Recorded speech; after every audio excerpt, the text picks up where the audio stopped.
Hi, my name is Wilson. Hi, my name is Kizia. Imagine leaving your home and being able to walk to a grocery store, restaurant, park, or workplace without needing to get into a car. For many people around the world, this is a normal part of everyday life, but for most American communities, they were built around driving rather than human connection.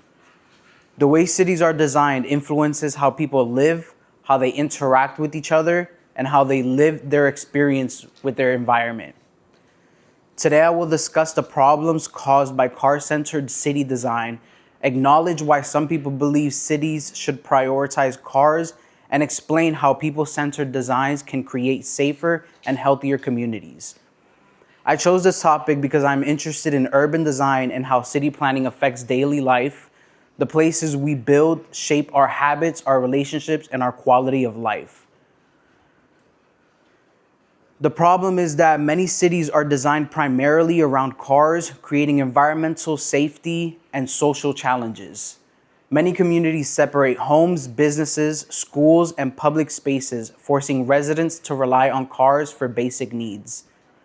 This type of development increases traffic congestion, longer commute times, and transportation costs for individuals and families.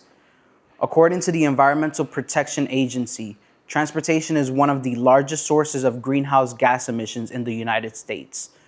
Car-centered streets can also create safety concerns because the roads are often designed to move vehicles quickly rather than protect pedestrians and cyclists. When neighborhoods lack sidewalks, bike lanes, and accessible public spaces, people have fewer opportunities for physical activity and community interaction. A city should not only be designed as a place where cars can move efficiently, it should also be designed as a place where people can safely live, work, and connect.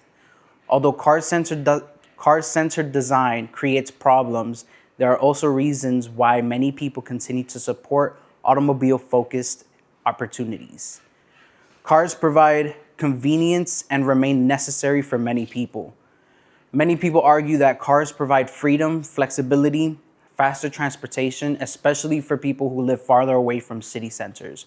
Some communities, especially suburban and rural areas, were designed around driving because destinations are often spread out. Some people also worry that reducing car access could negatively affect business or make transportation more difficult. However, creating people-centered cities does not mean eliminating cars completely. Instead, it means creating a balance by designing transportation systems that support drivers while also providing safe options for pedestrians, cyclists, and public transportation users. By recognizing both the importance and the limitations of cars, cities can develop solutions that benefit everybody. Cities should invest in walkable communities and alternative transportation options. Cities should improve sidewalks, pedestrian crossings, bike lanes, and public spaces to make walking and cycling safer and more practical. Mixed-use neighborhoods allow homes, businesses, and schools and parks to exist closer together, reducing the need for people to drive anywhere.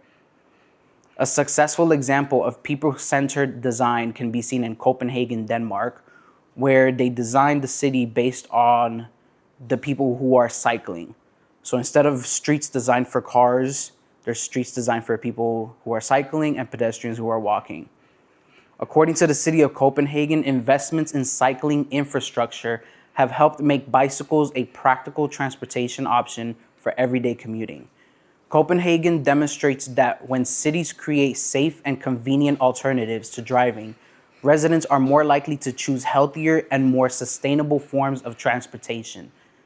Cities should also improve public transportation systems. According to the American Public Transportation Association, reliable public transportation provides greater mobility and reduces dependence on personal vehicles. People-centered designs does not remove transportation choices, it creates more choices so residents can decide the best way to travel. By creating walkable communities, cities can improve not only transportation, but also the overall quality of life for its residents. The benefits of walkable cities is to create a healthy and more connected community. Walkable neighborhoods encourage physical activity by making bike lanes more realistic part of daily life. According to the World Health Organization, physical activity helps reduce health risks and improve overall well-being. When people spend more time outside of their vehicles, they have more opportunities to interact with their neighborhoods, support local businesses, and build stronger communities. Cars will continue to be a part of daily transportation, but cities should not be designed around vehicles alone. I encourage everyone to pay attention to how their own communities are designed and support local efforts that improve sidewalks, bike infrastructure, public transportation, and public spaces. The future of the city should not only be focused on moving cars, it should focus on creating places where people can live better.